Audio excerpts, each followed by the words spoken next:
Hello, I'm Natalia and welcome or welcome back to my channel.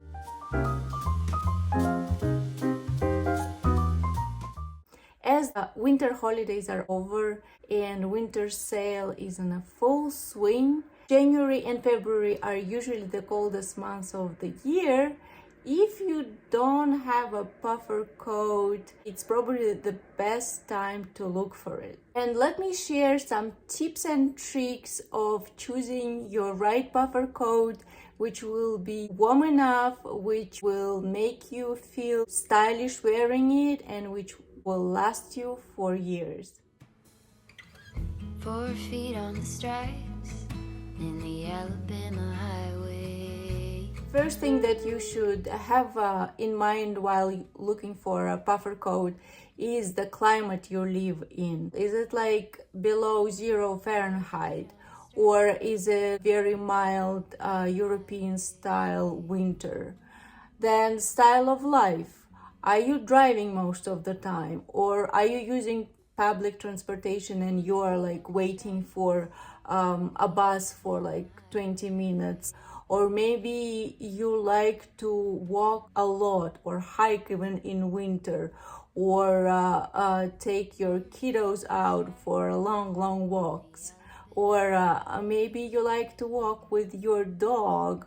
Or maybe you don't go outside as much and you just like pop out of your house, get into the car and just drive. That will define a big deal what type of puffer coat you should be looking for. A shorter one or a longer one which is covering your knees. So once you decide if you want a shorter or a longer puffer coat, there are other details to keep in mind. First of all, I'd recommend any puffer coat not to be too snug on you. There should be some air between what you're wearing under and the puffer coat, especially in order to be able to layer a warmer sweater under your coat if you really want it. Now, the warmth of a puffer coat does not really depend much on the thickness of the filler that is in the coat. It depends more on the type of the filling. There are some synthetic and some natural fibers that are used for puffer coat fillings. So the warmest of the natural fillings are the combination of feathers and down. The percentage of down should be about 80%. Then it's going to be the warmest. It's going to be a little heavy and it does not necessarily mean that it's going to be waterproof. So if you are looking for such a coat, you got to check if it says that it's waterproof.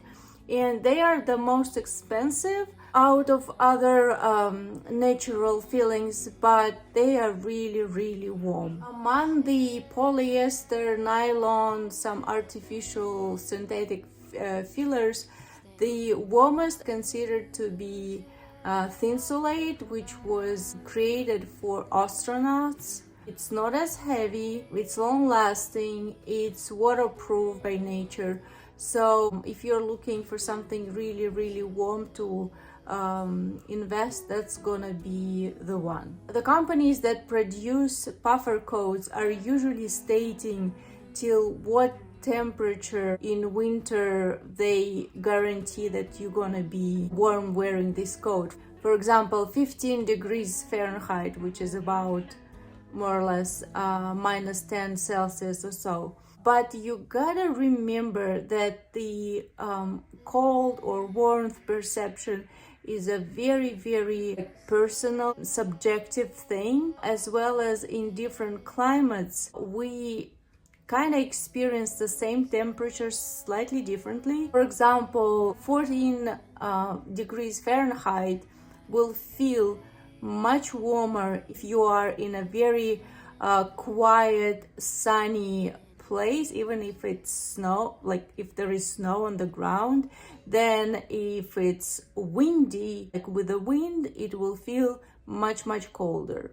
And in more humid climates, in winter, the same temperature will feel kind of colder than in those where it's a little drier. Now, about looking good while feeling warm. Sometimes people say like, oh, puffer coat is so big, usually I will look like a snowman. But it's not exactly true. First of all, as I said before, puffer coat doesn't have to be too thick to be warm, but also if you keep the proportions of your silhouette right and the color that lights up your face, you're gonna look good. So if you decide that you need a shorter coat, like mid-hip length, for example, you are driving most of the time and you don't go for long walks, then just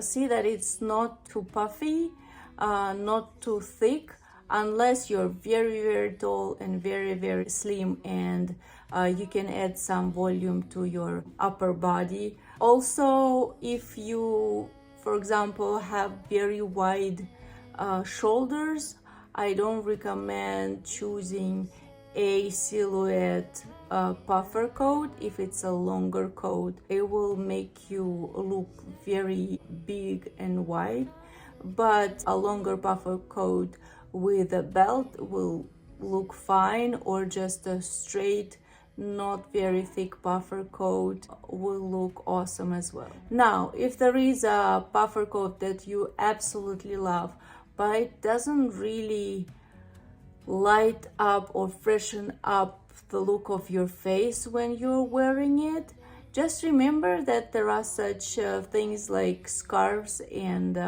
hats that can be of exactly the color that fits your face. And when they, like for example, a scarf is here and your puffer coat is not really exactly next to your face, next to your skin, it might still work very well. Now, about some little features of puffer coats that also kind of important to keep in mind.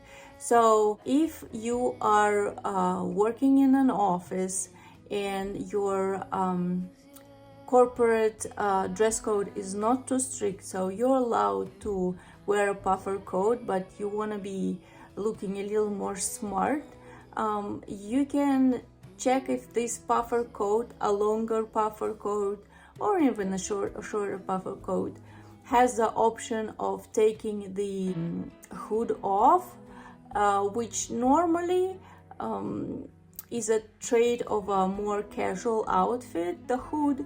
And if you take it off and you wear some hat, something more formal, then you will look official, professional enough. Also, little features that are useful if you have a high collar, which just will help you to be warmer. And also some puffer coats have their sleeves cinched like here, so if it's windy you also won't really feel the cold of the wind. If you like to carry something in your pocket, or like for example if you put your phone into your pocket a lot, because a puffer coat in general is kind of bulky, and in winter you just wear a lot, so you don't really feel if your pocket like loses whatever is in it. Some puffer coats will have zippers on the pockets, which is very, very convenient, so you don't lose your keys or your phone or whatever, or even like gloves that you keep in your pocket. And one more feature for your puffer coat to be even warmer is a double closure, when your puffer coat has a zipper and snaps over the zipper. That will keep you extra warm and extra comfortable. So these are a few tips and tricks that I recommend to pay attention to when you are looking for your puffer coat. I will link in the description below a few coats that I found online on sale now. Please send me a thumbs up if some tips and tricks seem to be useful for you, and please leave in the comment below if you have your own suggestion, advice in choosing the buffer code, and I'll see you in my next one. Never